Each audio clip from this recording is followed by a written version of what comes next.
beberapa tokoh di sini. Dari jam 10 kami duduk bahas masalah ini. Dan beberapa poin yang kami sampaikan dan hampir sepakat dengan Pak Dirjen tadi dan juga PLT dari Katolik dan juga KUB yang Bapak Nifasri. Bapak Nifasri.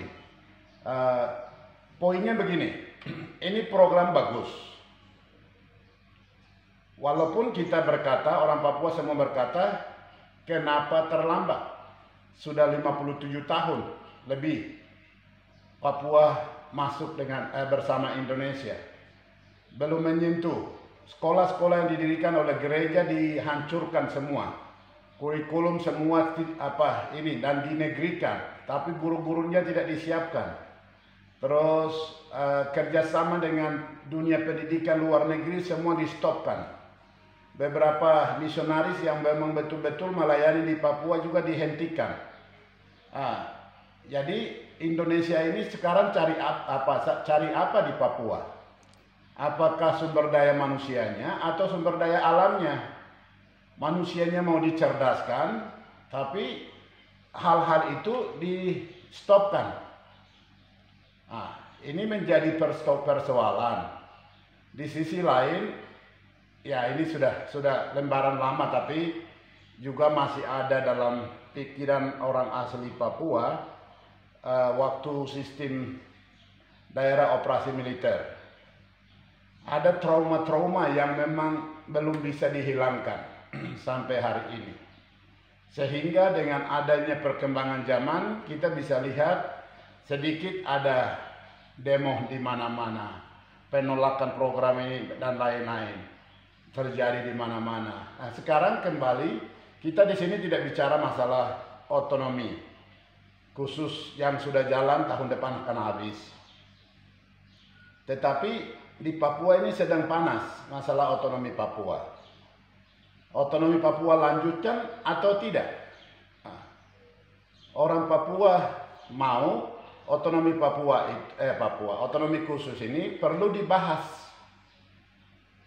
dan diserahkan kepada masyarakat Papua untuk bahas, dirancang, baru bisa sampaikan kepada Jakarta. Bukan Jakarta rancang semua program, terus disuruh kerjakan atau diolah oleh orang Papua. Selama ini kan begitu. Semua kurikulum, tadi salah satu, mungkin dari PLT Katolik atau Dirjen Bimas Kristen, mungkin dua-dua tadi masuk. Konteksnya begini, afirmasi.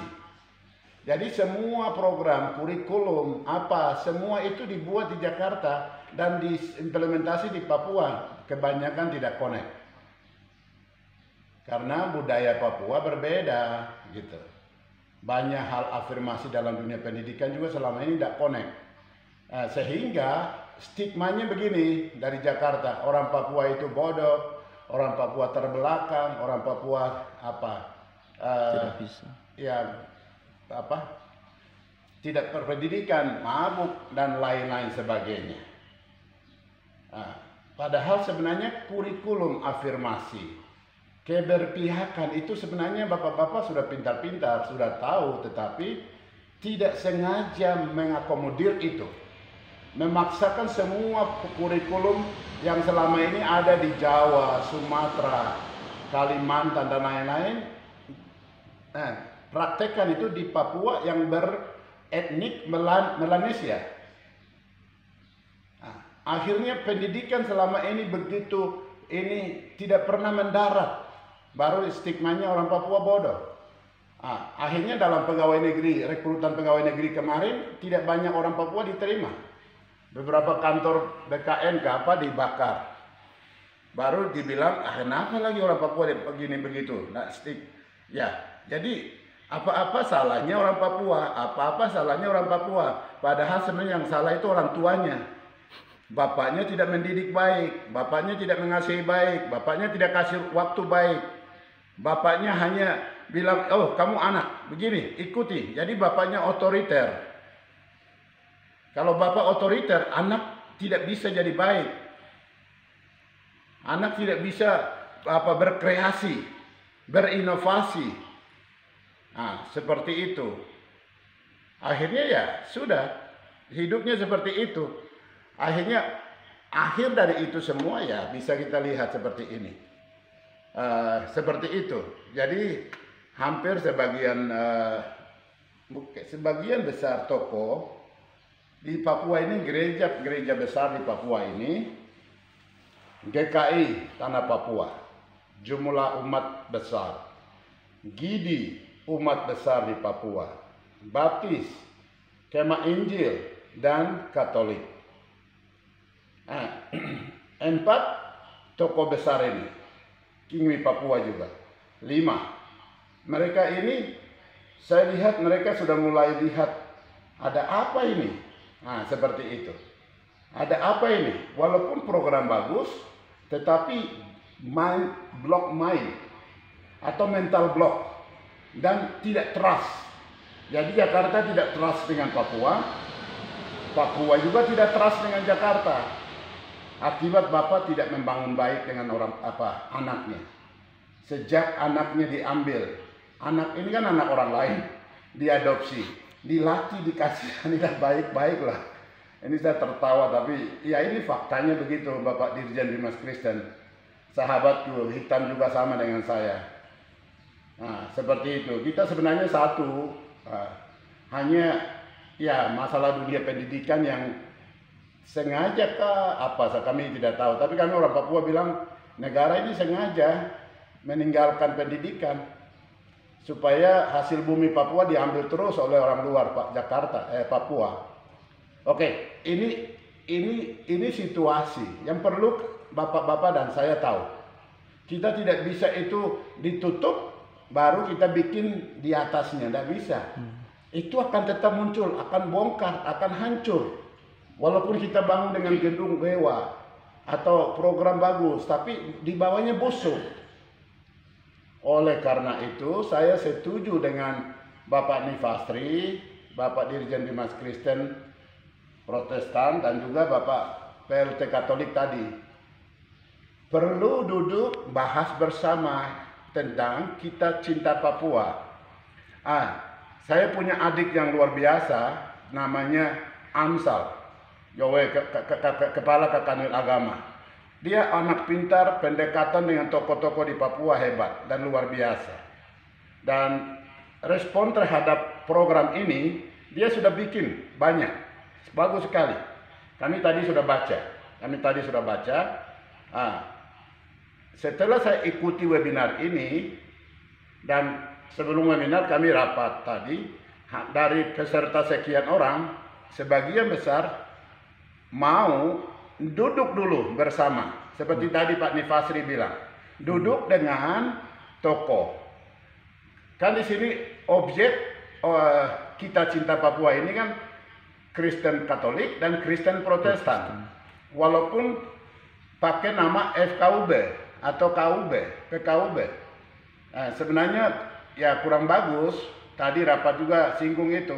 Kenapa tidak juga untuk Islam dan lain-lain. Tapi mungkin saya sendiri mau bicara begitu. Tapi dalam hati saya bilang, Islam kan sudah dapat banyak selama ini. Ya. Agama lain tidak pernah dapat banyak. Jadi ini sudah wajar gitu. Kristen disisihkan, Kristen Katolik itu disisihkan, tidak dianggap negara ini. Padahal kontribusi Kristen Protestan dan Katolik hebat sekali di Indonesia. Jadi ini sudah bagus ini Pak Menteri Agama ini. Hanya sekali lagi kami sepakat untuk duduk bicara dulu. Bapak Dirjen Dimas Kristen, Katolik, Protestan, dan juga Bapak Nifasri. Ini Pak Nifasri udah keluar kan? Oh ya, ada. Hormat Pak Ketua KUB. Jadi kita duduk bicara dulu. Pak Nifasri mau datang ke Papua, datang. Begitu.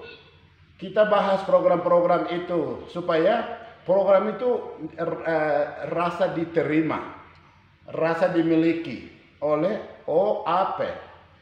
Bapak Dirjen Dimas Kristen sekarang sudah mulai fokus ini OAP. Dari dulu nggak pernah orang bawa dari luar masuk banyak.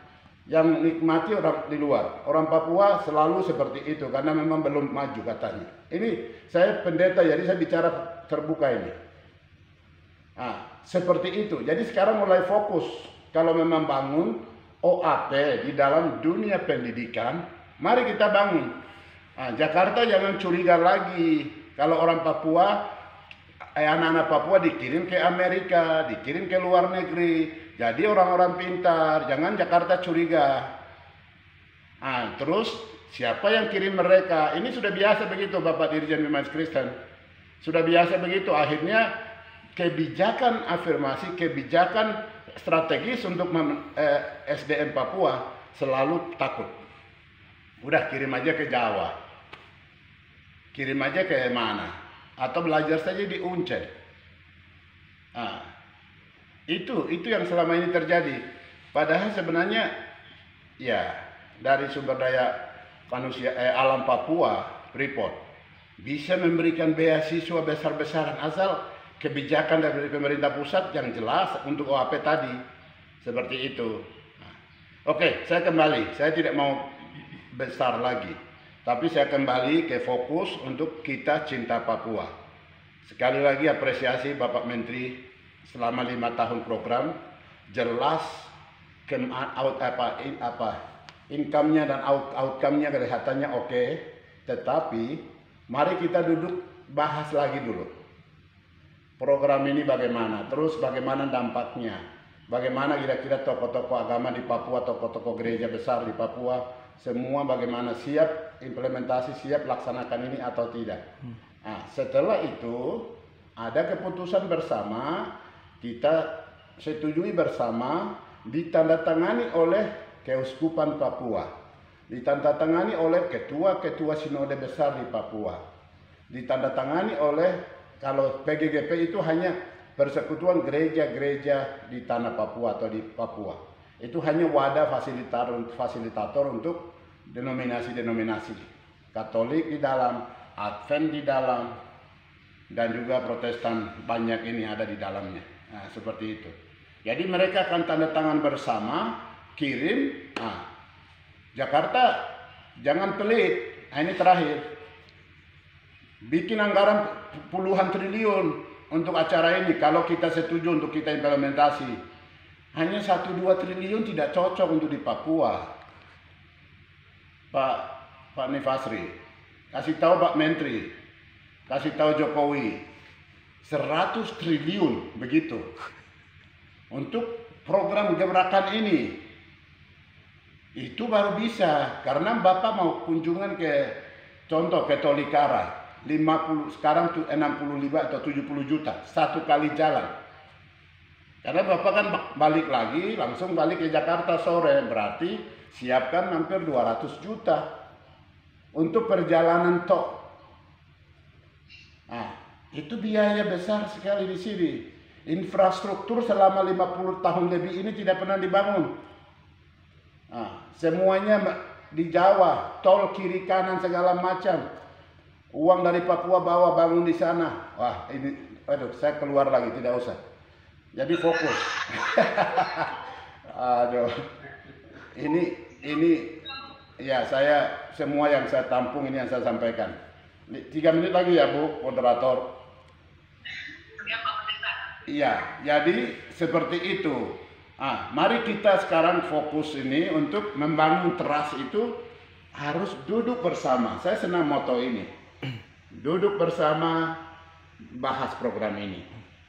Terus rancang atau berpikir bersama tentang program yang dikasih oleh Menteri Agama Kita Cinta Papua. Baru disepakati bersama, diputuskan bersama, baru dikerjakan bersama. Nah, dana dari pemerintah pusat dengan nilai jangan 2-3 triliun, itu kecil. Kalau seperti itu kita tolak. Maaf, itu salah. Tidak. Maksudnya lebih dari itulah Bapak Dirjen Bimas Kristen. Kasih tahu Bapak Menteri, di sini biayanya aduh luar biasa seperti itu. Jadi saya pikir itu, minta maaf kalau ada sedikit mungkin mengganggu pikiran-pikiran Bapak-bapak, mohon dimaafkan, tapi apa yang saya sampaikan menurut saya mungkin itulah realita di Papua yang sudah lewat dan sedang ada saat ini. Terima kasih Bapak-bapak yang ada di Jakarta, terima kasih Pak Amsal Yowe yang hebat, luar biasa, pintar orang itu. Amsal Yowe itu pintar sekali, cepat, dan kami senang dia punya garis besar yang sudah dibuat kami bahas tadi.